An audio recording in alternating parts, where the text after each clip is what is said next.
tan bueno y ha sido tan fuerte que ha logrado introducirse en muchos géneros y en muchos países. No solamente se quedó en estos lugares, también, por ejemplo, podemos tocar un poco de música griega. Perdón, un poco de música judía, me ando cambiando, un poco de música judía, Havana Lila, y bueno, pues ahí vamos a invitarlos a que se pongan de pie, todos, y vamos a bailar. Al fin que esto se baila muy sencillo, se puede bailar abrazados y como dando una patada hacia un lado, hacia el otro. Y vamos a bailar esta pieza que es muy alegre, ¿sale?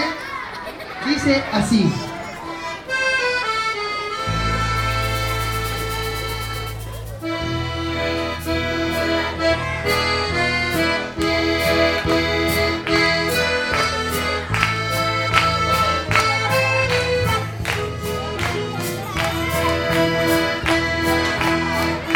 ¿Van a bailar o van a aplaudir?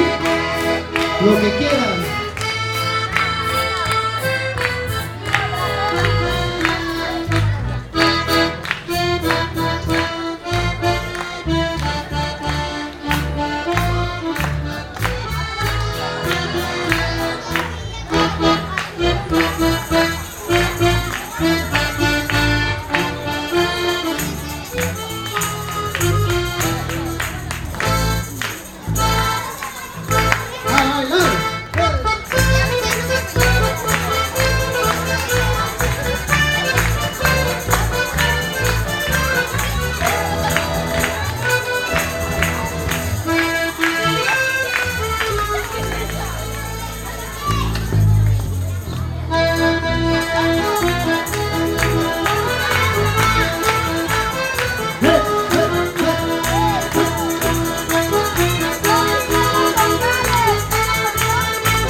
¿A bailar?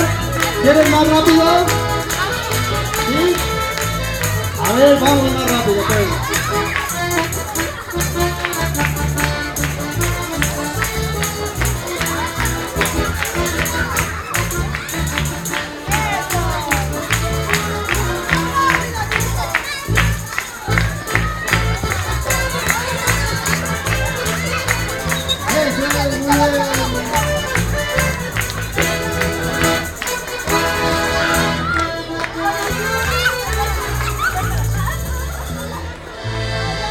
Muy bien, pequeñines. Pasen a sus asientos, por favor.